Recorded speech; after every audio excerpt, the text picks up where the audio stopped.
Story time is so much fun, come on and read along.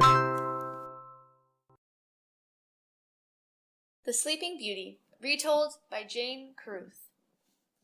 Did you know that The Sleeping Beauty and other fairy tales like Cinderella were first written in French? They were written by Charles Perrault, who was born in Paris over 300 years ago. In all his fairy stories, he tries to show us that those who are kind and gentle find true happiness at last. Once upon a time, there lived a king and a queen who had everything to make them happy, except a child of their own. Then, one day, their dearest wish was granted. "We are going to have a baby," the happy queen announced, and the king showed his pleasure by giving the queen a beautiful diamond necklace. The baby was born on a lovely summer's day. "How glad I am that our baby is a girl," the queen exclaimed joyfully, and the king said, "We shall give her a magnificent christening party." Invitations were sent out to all of the most important people in the land. "We must make sure that the 7 good fairies come," said the queen. "They will be good godmothers to our child." On the day of the christening, guests began arriving at the palace with their gifts. Among them were 7 good fairies. Each of the fairies had a very special gift for the baby princess. "She would grow up to be kind and gentle," said one. "She will sing like a lark," said another. As they stood around the cot, "She will be as fair as a rose," said the third. "How fortunate we are," the queen whispered to the king. "These are wonderful gifts to give our child." Just as the youngest of the good fairies was about to step forward, an old and very ugly fairy appeared among the guests.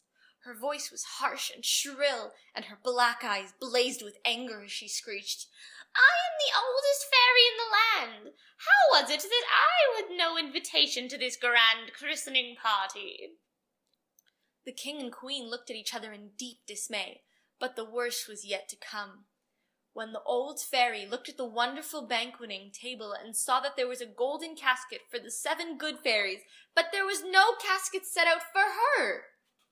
In vain, the king and queen pleaded with her to join them as their honored guest, but the wicked fairy shook her head.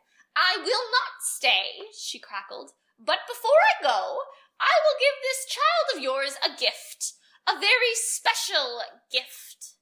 She will die from the prick of a spindle." A gasp of horror went about the guests as they heard those dreadful words. Then the youngest of the 7 good fairies stepped forward. "The princess will not die, but fall into a gentle sleep," the good fairy cried. "This sleep from which she must be wakened by a king's son will last 100 years. The next morning, the king issued a proclamation. "Let it be known," read the proclamation, "that all the spinners in the land must burn their spinning wheels on the pain of death. Every spindle must this day be destroyed." Years passed. The spinning wheel was forgotten. No child who had been born in the same month as the princess had ever seen one, and the young princess herself, who had every grace and beauty, had never heard the words spoken. She was as lovely as the summer's day, and so gentle and sweet, and her parents adored her. One sunny spring day, the king and queen decided to take their daughter to one of their oldest castles in the country. "We shall stay there for a few weeks," the king declared. "It will be a pleasant change from the palace." The princess was delighted with the ancient castle, its tall white tunnels and narrow winding stairs, and soon she set out to explore the topmost tower. Up and up she climbed until at last she came upon a door that swung gently on its hinges. Imagine her surprise when she pushed open the door. She found an old lady with white hair sitting at a round wooden wheel. "What are you doing, good dame?" cried the princess. "What a strange-looking wheel!" "This is a spinning wheel," replied the old woman, "and I am spinning." "Spinning?" the princess repeated. "That's a strange word. I have never heard it before. Show me how you do this spinning." The princess sat down beside the spinner, and the old woman told her, "For 50 years or more, I have lived in this topmost turret. Forgotten by most, I do not complain." I will put an end to your lonely days, replied the princess, as she grasped a hold of the spindle. Alas, as she held the spindle, she pricked her finger and fell senseless to the ground. Terrified, the old spinner rushed from the room, calling loudly for help. The king and queen themselves answered her call, and when they found their lovely daughter stretched out on the floor, they remembered the wicked fairy's words. "Lay her on a bed of silver and gold," the king commanded to his servants. "There is nothing we can do." The queen wept bitterly whilst this was done, begging her husband to send for the youngest of the 7 good fairies. "Perhaps there is some wonderful spell that she can wave," she whispered between her sobs. The good fairy answered the noble king's summons immediately, riding through the skies in her fairy chariot drawn by 3 dragons. "One thing I can do," she said as soon as she was inside the castle. "I will send every living thing in this castle fast asleep, so that when the young princess comes out of her own long sleep, she will not find herself alone." So then the fairy touched every living thing in the castle, the kitchen boys, the tall guards, the cooks and the ladies in waiting. Then she went out into the courtyard and touched the dogs and the horses in the stables, the grooms and the stable boys. Instantly, all fell asleep, no matter what they were doing. After the king and queen had left the castle, the good fairy waved her magic wand, and a hedge of brimble and bars sprang up all around the sleeping castle. Years and years went by. Many a daring young adventurer tried to hack his way through the tangle of bar and brimble, but none succeeded. Then, one day, a handsome young prince came riding through the forest. When he saw the castle towards, he reined in his horse. "Tell me, old man," he said to a woodcutter who had chanced to be working nearby, "what is the story of this dark, mysterious castle?"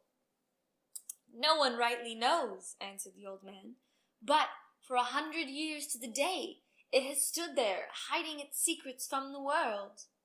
"Then I shall be the one who first discovers what lies within the grey stone walls," cried the young prince, drawing his sword. To his astonishment, the brimbles parted before him, and soon he found himself in the silent courtyard, where men and horses lay fast asleep. "What strange spell is this?" the prince asked himself fearfully as he entered the castle, and came upon servants sleeping at their posts.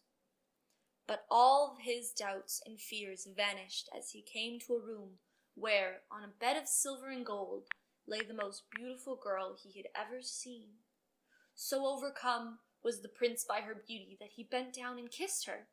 The princess opened her eyes, and the spell which had held her prisoner in sleep for 100 years was broken. Suddenly, all around them, there was the noise of a castle coming to life. Horses neighed in the courtyard, and the cooks in the big kitchen finished chopping vegetables. The seamstresses went on with their sewing. The ladies in waiting burst in upon the happy pair who had only eyes for each other. "I have found my true love at last," the prince told them, as he gathered the smiling princess in his arms. The very next day the royal pair were married, and if the princess was wearing a dress at least 100 years out of date, you can be sure the prince did not notice. The end. Story time is so much fun, come on and read along.